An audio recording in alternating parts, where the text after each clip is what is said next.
Assalamualaikum warahmatullahi wabarakatuh. Alhamdulillahirrabbilalamin. Pada kesempatan hari ini kita akan membahas tentang sistem ekspresi pada manusia. Yang pertama kita akan bahas adalah pengertian dari sistem ekspresi itu sendiri. Ekskresi merupakan proses pengeluaran zat sisa metabolisme yang tidak digunakan kembali di dalam tubuh.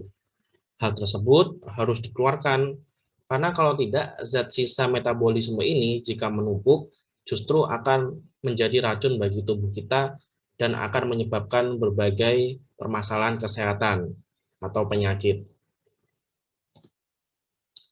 Nah, organ-organ ekskresi dapat kita singkat atau kita hafalkan nih dengan istilah ku pahat ginjal, di mana ku-nya itu adalah kulit, pa-nya paru-paru, hat-nya adalah hati, dan ginjal.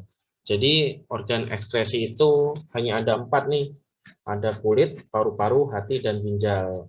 Jadi kalau ditanya apa saja organ pada sistem ekskresi, jawab ku pahat ginjal, kulit, paru-paru, hati, dan ginjal. Selanjutnya, organ pertama yang kita bahas pada sistem ekskresi adalah kulit. Kulit ini mengekskresikan zat sisa dalam bentuk keringat. Lapisan kulit tersusun dari epidermis, dermis, dan subkutaneus. Jadi kalau misalnya kita sedang berolahraga, atau beraktivitas, maka tubuh akan mengeluarkan zat sisa metabolisme berupa keringat. Manfaat keringat itu sendiri salah satunya juga adalah sebagai pendingin tubuh. Apabila tubuh sedang beraktivitas dalam keadaan panas, maka secara otomatis tubuh akan mengeluarkan keringat sebagai bentuk dalam mendinginkan tubuh kita.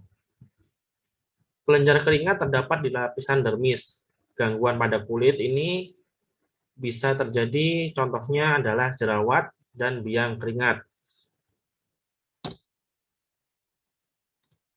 Nah, cara menjaga kesehatan kulit sebagai berikut. Yang pertama, konsumsi buah dan sayuran segar. Kedua, memperbanyak minum air putih, istirahat yang cukup, kalau tidur sesuai sunnah Rasul menghadap kanan, dan lampu dimatikan.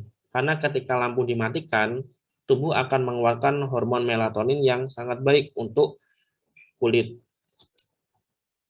Yang keempat, menghindari sinar matahari pada siang hari dalam waktu lama. Kalau pagi justru menyehatkan sinar matahari pagi. Cuma kalau sudah siang hari tentu bukannya menyehatkan, malah justru akan menyebabkan berbagai permasalahan kulit. Yang kelima, rajin menjaga kebersihan kulit dengan mandi menggunakan sabun. Karena mandi menggunakan sabun itu akan menghilangkan kulit-kulit mati, sisa-sisa kulit mati, sehingga kulit akan menjadi lembab dan bersih kembali. Selanjutnya, organ ekskresi yang selanjutnya adalah paru-paru. Paru-paru kemarin kita sudah bahas pada video pembelajaran tentang sistem pernapasan. Fungsinya adalah sebagai masuknya oksigen dan mengeluarkan CO2. Itu kan istilah atau pengertian dari bernapas, masuknya oksigen dan keluarnya CO2. Nah, paru-paru ini sebagai alat ekskresi yang dikeluarkan adalah uap air dan CO2 atau karbon dioksida. Oleh karena itu, ketika kalian pada pagi hari menghembuskan nafas ke kaca, itu seolah akan muncul uap air di kaca. Selanjutnya, kedua zat sisa tersebut dikeluarkan dari jaringan tubuh dan masuk mengikuti aliran darah menuju alveoli paru-paru. Penyakit pada paru-paru ini antara lain adalah pneumonia dan emfisema. Nah, cara menjaga kesehatan paru-paru yang pertama tentu tidak merokok, kemudian menggunakan masker apabila udara mengandung banyak asap atau debu di udara. Dan yang ketiga adalah rutin berolahraga. Karena dengan berolahraga kita melatih pernapasan paru-paru kita sehingga akan jadi lebih sehat.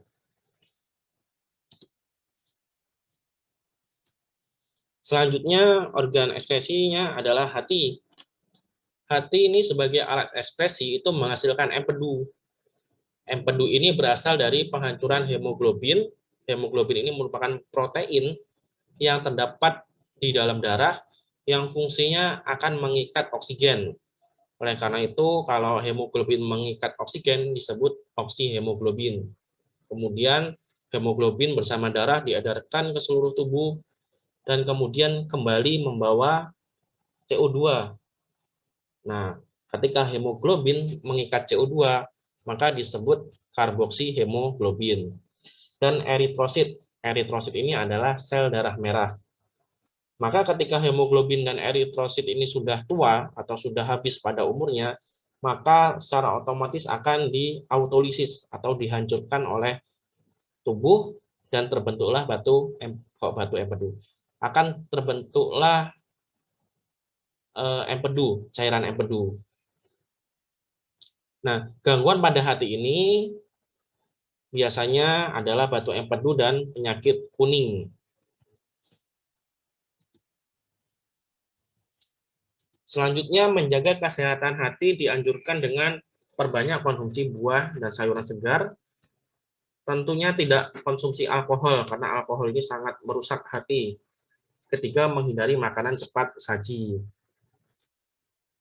Fungsi hati yang lain itu juga dikatakan sebagai detoksifikasi atau penetralisir racun.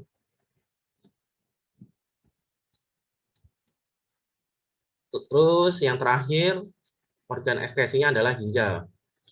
Ginjal ini merupakan organ ekskresi yang dengan zat sisa yang dikeluarkan adalah urin. Urin ini dibentuk di ginjal. Ginjal pada manusia ada dua, kanan dan kiri. Ginjal ini tersusun dari korteks, medula, dan pelvis. Di dalam korteks ini terdapat badan Malpighi yang di dalamnya terdapat glomerulus yang nantinya berfungsi sebagai tempat penyaringan darah atau filtrasi. Kemudian ada medula, ini terdapat piramida ginjal tersusun atas saluran pengumpul urin. Dan yang terakhir ada pelvis, pelvis renalis atau rongga ginjal. Berfungsi sebagai tempat penampungan sementara ginjal sebelum dialirkan ke ureter dan ditampung dalam kandung kemih. Nah, ini adalah proses pembentukan ginjal ya. Kalau dilihat dari gambar, dilihat dari yang sebelah kiri. Itu awal mulanya, dari glomerulus itu. Yang pertama prosesnya ada filtrasi. Ini penyaringan darah. Jadi di dalam tubuh kita kan ada darah ya. Darah itu masuk melalui ginjal, kemudian terjadi proses filtrasi.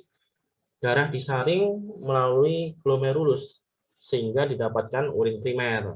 Makanya urin kita kan tidak ada darahnya ya. Hanya sekedar air dan zat-zat sisa lainnya yang dibuang.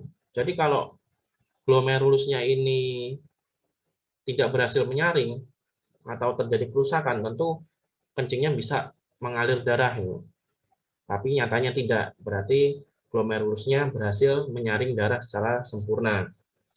Kemudian setelah urin primer terbentuk pada glomerulus, urin primer dialirkan melalui tubulus contortus proximal. Disinilah terjadi proses reabsorpsi atau penyerapan kembali zat yang masih dapat digunakan. Pada hal ini terjadi di tubulus contortus proximal dan lengkung Henle. Nah, tahap ini menghasilkan urin sekunder. Selanjutnya, yang terakhir itu ada augmentasi. Ini penambahan zat sisa terjadi di tubulus contortus distal dan menghasilkan urin sesungguhnya. Nah, setelah ini urin siap dialirkan menuju kandung kemih untuk ditampung. Nah, penyakit yang sering terjadi di dalam ginjal antara lain adalah batu ginjal. Batu ginjal ini terjadi karena penumpukan zat sisa dari kalsium atau mineral sehingga zat-zat sisa tersebut mengendap dan membentuk atau memadat membentuk batu. Kemudian ada urinaria. Urinaria ini adalah kelainan atau penyakit susah mengeluarkan urin. Nah, cara menjaga kesehatan ginjal yang pertama adalah menjaga pola makan dan mengkonsumsi sayur dan buah segar. Dua, tentu banyak konsumsi air putih. Apabila tubuh kurang dalam konsumsi air putih, maka darah akan menjadi pekat dan membuat kerja ginjal menjadi berat. Sehingga tubuh harus banyak konsumsi air putih sehingga tidak membebani kerja ginjal.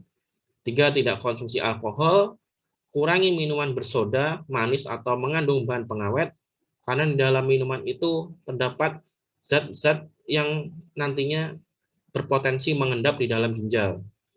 Dan yang kelima, tidak menahan buang air kecil. Nah, sampai sini pelajaran hari ini tentang sistem ekskresi. Silahkan setelah ini masuk pada ruang pengumpulan tugas, di sana sudah ada tugas yang menunggu. Jangan lupa isi daftar kehadiran. Kita lanjutkan materi hari ini pada pertemuan selanjutnya. Dan pada pertemuan selanjutnya ya, kita sudah belajar luring kembali. Jadi silahkan dipersiapkan dan semoga Allah Subhanahu wa taala berikan kesehatan pada kita semua. Bapak akhiri, wassalamualaikum warahmatullahi wabarakatuh.